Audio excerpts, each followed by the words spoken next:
Welcome.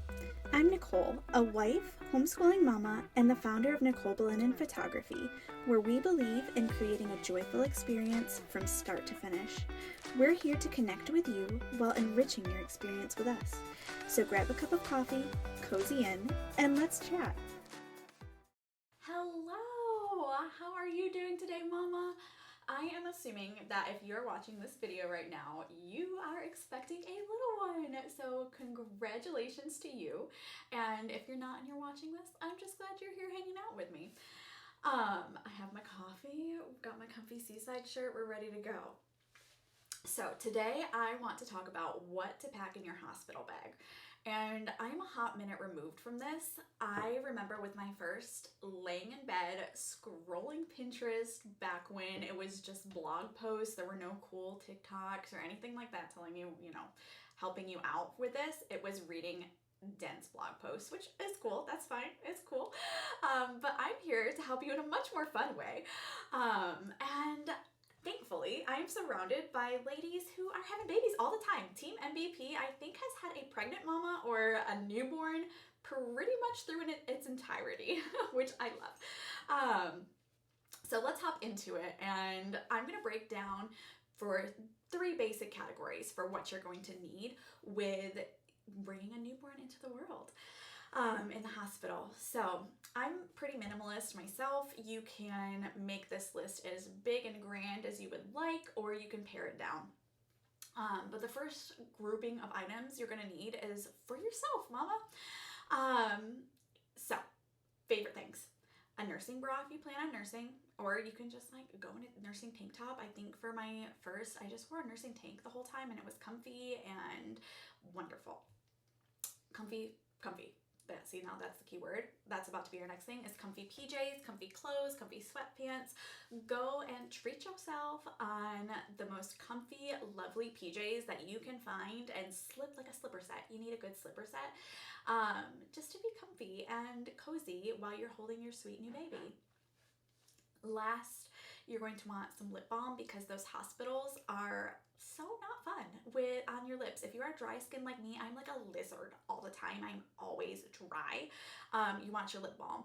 And if you want a little bougie tip, so for my second one, I went in at I don't know, 6 in the evening and had my Maybelline lip stain on from then until the next day when I finally washed my face. It stayed through pictures. Everybody's like, oh, you're so done. I'm like, no, not really. I just came in and had this on and it was wonderful. So normally I'm a matte girl, but that Maybelline lip stain is the bomb if you want some lip gloss on for your pictures.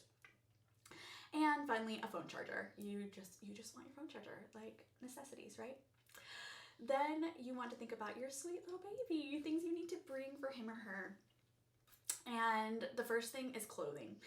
I personally am a fan of comfy clothes for the baby, cute little sleepers, with one caveat.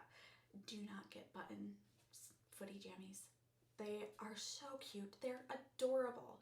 But when you are trying to wrestle a teeny tiny little baby that is, akin to wrestling a cat, you want the zips. They have cute zippy ones too. They're wonderful. Angel Deer is my favorite. And then some swaddles. Back before I was a newborn photographer, I was not real great at swaddling, and I loved either the zip up do-jobbers or the, I don't know, you just fold them in like a little burrito and they have Velcro on them. Perfect. And of course a car seat. You can't leave the hospital without a car seat, and you just need to have it. That is number one necessity right there. And one thing that I also love having is a sound machine.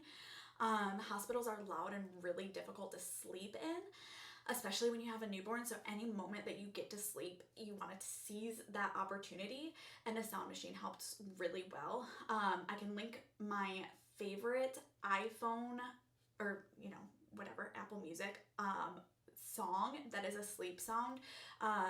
It's really easy to download. I like that better than any sound machine that I've ever had. So I'll link that in the blog post. And speaking of the blog post, everything that I have said here with a much more comprehensive list is going to be there with links for you. So all you have to do is click through there and find what you need. Finally, the last thing you're going to need to have a baby, something that I would not have thought about because I am just like happy-go-lucky, like, oh, let's do the thing, is documentation. You actually need some paperwork to have a baby. So you need to have your ID and your insurance, as well as your partner's ID with them. You're going to want your birth plan if you have one, as well as the hospital paperwork. They typically give you a packet to fill out before you have baby, and your pediatrician's information. So you need to get that before going to the hospital to have baby as well. And I think that's a wrap on everything that you really need to go into your hospital bag. You probably want to start thinking about this at about 32 weeks, depending on your, I don't know. You just want to think about it at 32 weeks. It doesn't have to be packed then. Start thinking. And speaking of 32 weeks, that is also when you want to be thinking about having your maternity session, okay, with us and your lovely bump. Between 29 to 33 weeks is ideal for having your maternity session. And then once that baby comes, I love squishy babies, okay? That is truly one of my gifts is rocking a baby. There are no crying babies around Nicole. I love babies. So we would love to photograph your bump as well as your sweet little baby newborn. We offer single sessions for this as well as a first year collective. If you want all of those milestones documented, we've got you down. It's been so great to talk to you today, and I will see you next week.